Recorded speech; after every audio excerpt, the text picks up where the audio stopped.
beginning with the first of my discussions. Not even a discussion per se, but it's kind of a one-man show or a one-sided dialogue in certain sections of the book that I'm currently reading, which I think are pretty amazing. So, I'm currently reading this book called Tao, The Watercourse Way, by the great Alan Watts, of course. British philosopher, has done a great deal trying to understand Eastern philosophy and popularize it. Eastern thought and wisdom to the Western lands inspired a hell lot of people to get into things like spirituality and get deeper into the meaning of life itself, the basic concepts of quintessential Eastern thought, and also the hippie movement, So yeah, it's chapter 2 called The Yin and Yang Polarity.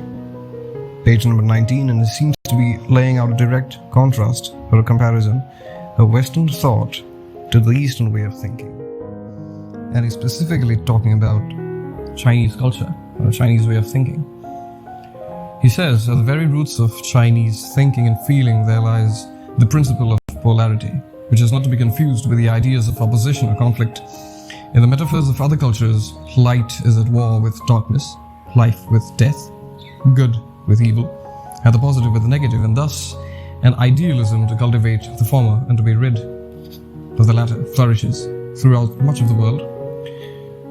To the traditional way of Chinese thinking, this is as incomprehensible as an electric current without both positive and negative poles. For polarity is the principle that positive and negative, north and south, are different aspects of the one and the same system. He says that the disappearance of either one of them could be the disappearance of the system. Idealists, in the moral sense of the word, regard the universe as different and separate from themselves, that is, a system of external objects which needs to be subjugated. Taoists view the universe as the same or inseparable from themselves. So that Lao Tzu says, without leaving my house, I know the whole universe. This implies that the art of living, the art of life, is more like navigation than warfare. So what is important is to understand the winds, the tides, and the currents, and the seasons, and the principles of growth and decay, so that one's actions may use them and not fight them. And that's surely a very interesting way of looking at things, the universe and life in general, because it's surely the case that our minds are conditioned to be dualistic in nature. It's always you and I, black and white, order and chaos, convex and concave, sound and silence, even life and death. And not so surprisingly, one always has to be in conflict with the other, in opposition.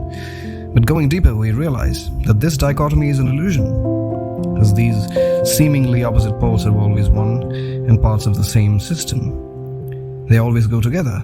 You can have an inside only when you simultaneously have an outside to deal with. To be and not to be arise mutually. Difficult and easy are mutually realized. Long and short are mutually contrasted. High and low are mutually posited.